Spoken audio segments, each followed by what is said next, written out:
warahmatullahi wabarakatuh. Yang terhormat dosen pengampu mata kuliah kewirausahaan Ibu Dr. Farida Nurul Rahmawati, SSMSI, dan rekan-rekan semua yang berbahagia. Puji syukur kami panjatkan kehadiran Tuhan Yang Maha Esa karena atas rahmat dan karunia-Nya kami dapat hadir untuk memaparkan hasil rancangan bisnis plan kami. Dalam era digital seperti sekarang, perkembangan media sosial tidak hanya menjadi sarana komunikasi, tetapi juga mempengaruhi gaya hidup dan pola konsumsi masyarakat, khususnya di kalangan anak muda. Fenomena inilah yang kemudian melatar belakangi kami dalam melihat adanya peluang bisnis yang potensial dan relevan dengan tren saat ini. Melalui kesempatan ini, kami akan memaparkan gagasan usaha yang kami rancang, mulai dari latar belakang, munculnya ide bisnis, analisis peluang pasar, hingga strategi pengembangannya ke depan. Media sosial saat ini bukan lagi menjadi alat untuk sekedar mencari informasi, tapi memberikan kesempatan bagi setiap individu untuk mengetahui aktivitas yang lebih berharga yang dilakukan oleh orang lain dibandingkan dengan pengalaman yang dimilikinya. Oleh karena itu, menurut Maulani Zusra dan Nafitukulu pada tahun 2022 menyatakan, hal itu menimbulkan rasa cemas dan juga takut ketika seseorang tidak dapat terhubung dengan aktivitas yang dilakukan orang lain di media sosial maupun di dalam kehidupan sehari-hari yang disebut fear of missing out atau FOMO. Kami membuka bisnis ini berdasarkan fenomena di media sosial tentang banyaknya muda-mudi yang saat ini sering mengikuti tren sosial media untuk membeli serta memiliki barang tertentu yang dianggap lucu, menarik, dan sedang viral. Beberapa contohnya seperti pernak-pernik dari pipe cleaner dan juga fresh flower yang dibungkus dengan hiasan indah. Usaha kami berawal dari banyaknya anak muda yang menyukai buket fresh flower dan aksesoris lucu yang sedang viral seperti DIY ganci, bandu, dan sebagainya. Tetapi keterbatasan produk tersebut di daerah sini mengharuskan banyak muda-mudi membeli produk yang serupa di daerah yang lebih jauh seperti Surabaya ataupun ke pangkalan kota. Di Tulang sendiri, penjual kerajinan pipe cleaner dalam bentuk kreativitas aksesoris masih terbilang minim, sehingga hal itu menjadi peluang besar untuk kami membuka usaha ini. Usaha kami memberikan solusi agar customer mudah membeli dengan jarak akses yang dekat dan juga harga yang lebih terjangkau, serta dengan jenis yang lebih bervariatif lagi. Usaha yang bergerak di bidang ekonomi kreatif yang kami beri nama Blue Murah ini mempunyai visi dan juga misi usaha yang mana visinya kami ingin menjadi pilihan utama masyarakat Tulang dan juga sekitarnya dalam memberikan hadiah kreatif yang penuh makna dengan desain yang unik serta harga yang terjangkau. Sedangkan untuk misinya sendiri, kami menyediakan berbagai rangkaian fresh flower dan juga kerajinan pipe cleaner yang bervariatif serta inovatif, menawarkan pengalaman berbelanja yang mudah, cepat, ramah, serta memberikan jasa kirim ataupun layanan sosial media. Kami juga memberikan co-creation di mana pelanggan itu bisa membuat sendiri produknya melalui DIY, entah itu membuat ganci, aksesoris, ataupun bentuk hadiah personal lainnya. Eksekutif summary, usaha ini bergerak di bidang industri kreatif. Kreativitas tersebut memunculkan produk yang kami bangun berupa buket fresh flower dan aksesoris berbahan pipe cleaner. Usaha kami berawal dari banyak anak muda yang menyukai fresh flower, namun di daerah Telang masih minim penjualan kerajinan buket fresh flower tersebut. Hal ini didukung dengan penelitian sebelumnya yang menyatakan bahwa pertumbuhan bisnis tanaman hias meningkat pesat tiap tahun, terutama pasca pandemi seiring bertambahnya tren media sosial sebagai sarana promosi. Sehingga kami hadir untuk mempermudah akses pembelian fresh flower agar tidak perlu jauh-jauh ke Surabaya atau Bangkalan Kota. Usaha kami menawarkan berbagai variasi produk dengan harga yang terjangkau. Yang menjadi keunikan produk kami yaitu tambahan hiasan lampu LED sehingga terkesan lebih estetik. Untuk menunjang proses produksi dengan biaya yang lebih efisien, kami mengajak beberapa pusat toko fresh flower, salah satunya Floppy Florist, di mana bahan dari toko tersebut seperti pipe cleaner memiliki harga yang terjangkau dan kualitas premium. Kami juga mengajak bekerja sama dengan pusat penjualan fresh flower Surabaya yang memiliki keunggulan harga terjangkau dan bunga yang fresh. Untuk menarik lebih banyak peminat, kami memberikan kebebasan kepada customer untuk memilih jenis dan variasi produk yang diinginkan dan menyediakan bahan untuk membuat kreasi sendiri. Agar komunikasi berkelanjutan dengan pelanggan kami, memberikan ruang untuk kartu pengaduan dengan review produk kami. Langkah awal membuat produk kami, pertama memilih bahan yang berkualitas, lalu memulai merangkai dan membuat kerajinan buket fresh flower dan aksesoris pipe cleaner. Yang menjadi peran utama dari produksi ini yaitu kreativitas dan modal usaha untuk menghasilkan produk yang inovatif dan kreatif. Dalam perencanaan strategi bisnis ini terdapat 4 aspek utama, yaitu keunggulan, kelemahan, dan ancaman. Dari sisi keunggulan, karena masih jarangnya ditemui adanya kompetitor pada bidang yang sama di sekitar lokasi usaha, yaitu Telang dan sekitarnya. Jikapun ada, mereka lebih fokus pada buket dan hiasan berbentuk bunga. Belum ada variasi kreasi kawat bulu untuk aksesoris dan hiasan karakter lainnya. Selain itu, beberapa usaha jenis menggunakan fresh flower umumnya menunggu permintaan dari konsumen terlebih dahulu dan tidak menyediakan ready stock di tempat. Keunggulan lainnya adalah adanya kompetitor yang hanya membuka platform digital sehingga konsumen tidak dapat melihat langsung bentuk produk yang ditawarkan. Hal ini menjadi nilai lebih bagi usaha ini karena produk dapat ditampilkan secara nyata kepada pelanggan.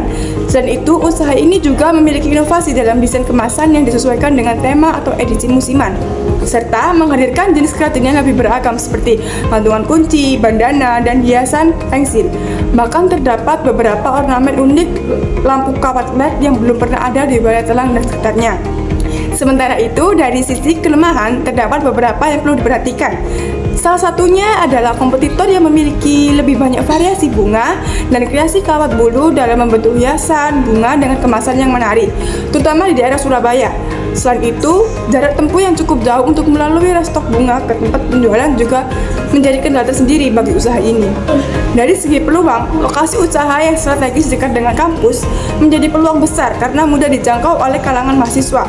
Selain itu, saat ini sedang banyaknya pemilih dari kalangan muda-mudi termasuk mahasiswa yang tertarik pada produk kreatif dan estetik seperti ini. Namun, terdapat pula beberapa ancaman yang perlu diwaspadai.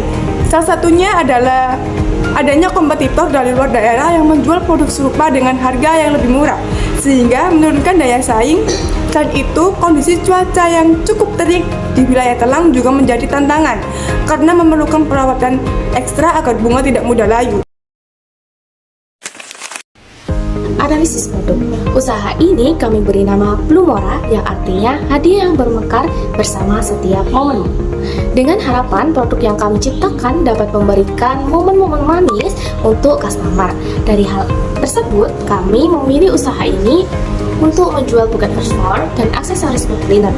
Tidak hanya itu, kami juga memanfaatkan peluang lain, yaitu sedikitnya kompetitor di daerah Telang yang dapat memberikan ruang untuk berinovasi dengan membuat kreasi buket, fresh flower, dan juga aksesoris bed linen. Berangkat dari hal tersebut, kami menyiasati dengan melakukan inovasi dan variasi terhadap produk kami. Hal ini sesuai dengan penelitian yang menegaskan bahwa inovasi produk kreatif dapat meningkatkan daya saing UMKM di Indonesia. Beda produk kami dengan yang lain, yaitu kami menambahkan hiasan estetik pada buket fresh flower berupa lampu LED dan juga ornamen lain seperti manik-manik atau pita sesuai request customer, serta kerajinan bed liner yang tidak hanya menawarkan satu bentuk handcraft berupa bunga saja, namun beberapa aksesoris lucu seperti gantungan kunci, pensil, bandol, dan lain-lain.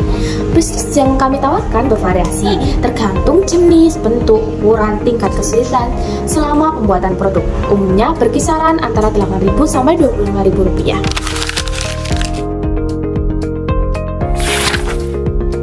Dalam kegiatan produksi, usaha ini terbagi menjadi 2 fokus utama, yaitu perakitan buket first flower dan pembuatan kerajinan tangan bed linen. Setiap produk memiliki tahapan produksi tersendiri agar hasil yang diberikan berkualitas, menarik, serta sesuai dengan kebutuhan konsumen. Tahap pembuatan first flower yang pertama yaitu memilih supplier. Memilih bunga yang berkualitas, lalu cek saat menerima barang tersebut. Trimming batang, pembuangan daun layu, serta masukkan air gula agar bunga dapat segar lebih tahan lama. Yang ketiga yaitu konfirmasi pemesanan, seperti jenis, warna, ukuran, tanggal pengiriman. Setelah itu kami akan mengecek ketersediaan stok. Selanjutnya yaitu merangkai menjadi buket dan juga memberikan tambahan aksesoris seperti pita, lampu LED, dan lain-lain. Yang kelima yaitu finishing, mengecek kesegaran, kekuatan ikatan, serta tampilan akhir. Yang selanjutnya yaitu packaging, membungkus dengan aman menggunakan plastik buket, cellophane, dan lain-lain. Dan setelah itu memberikan label. Selanjutnya yaitu listing dan promosi, mengunggah foto produk dengan memberikan deskripsi di Instagram, TikTok, dan Marketplace. After sales, follow up kepuasan customer dengan memberikan tips perawatan, minta review, serta tawaran repeat order. Selanjutnya yaitu manajemen stok dan evaluasi, mencatat penggunaan bahan, buang yang rusak, serta reorder supplier, lalu evaluasi penjualan produk terlist. Pembuatan handcraft dan bed liner. Yang pertama yaitu pengadaan bahan dan alat. Sediakan box cleaner, mani-mani, tembak, pita, bungkus pita, dan lebar. Yang kedua yaitu desain dan sketsa. Membuat sketsa seperti kunci, bando, hiasan pensil, buket, serta karakter-karakter yang lucu. Selanjutnya yaitu penjadwalan produksi, membagi produksi per batch dan per custom order. Yang keempat yaitu kerangka, menambahkan mani-mani dan detail serta rekatkan dengan kuat. Selanjutnya yaitu quality control, pastikan sambungan kuat dan tidak ada bagian yang runcing serta estetik dan rapi. Packaging, kemas dengan rapi menggunakan mika atau box kecil dengan menambahkan label untuk sebagai identitas produk kami. Foto produk dan katalog, foto booth, lalu membuat variasi warna serta deskripsi. Pengiriman dan distribusi, kemas agar tidak penyok, pilih kurir lalu antar ke tujuan. Yang selanjutnya yaitu analisis scale up, catat bestseller, waktu pekerjaan, margin, rencanakan outsourcing atau tambah tenaga saat demand. Dalam analisis pasar, kami memilih media alternatif yaitu media sosial, di mana media sosial menjadi salah satu strategi pemasaran yang paling efektif untuk menjangkau target pasar.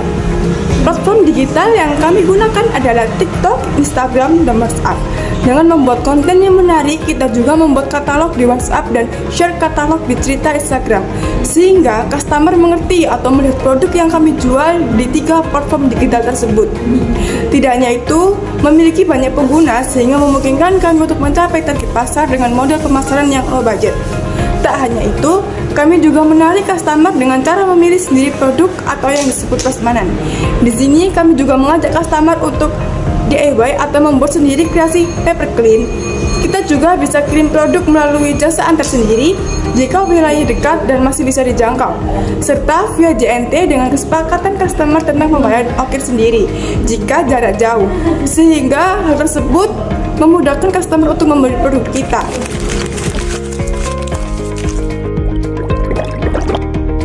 Dari hasil yang telah kami perhitungkan, kami memperkirakan HPP mulai dari 7.000 untuk setiap bisnis produk yang kami tawarkan. Untuk BEP, kita membutuhkan waktu penjualan sekitar 67-68 unit dalam 1 bulannya untuk mencapai balik modal. Berdasarkan data dari Badan Pusat Statistik, tahun 2024, jumlah penduduk Kabupaten Bangkalan tercatat sebanyak 1,2 juta jiwa, dengan jumlah remaja berusia 15-23 tahun sebanyak 58.000 jiwa. Dari data tersebut dilakukan perhitungan Thomson sebagai dasar analisis potensi pasar. Dari hasil tersebut, setelah dikurangi total pengeluaran sebesar 626.500, diperoleh laba bersih sebesar 4.190.500 per bulan. Hal ini menunjukkan bahwa usaha memiliki potensi keuntungan yang cukup menjanjikan dengan target pasar remaja di wilayah Telang.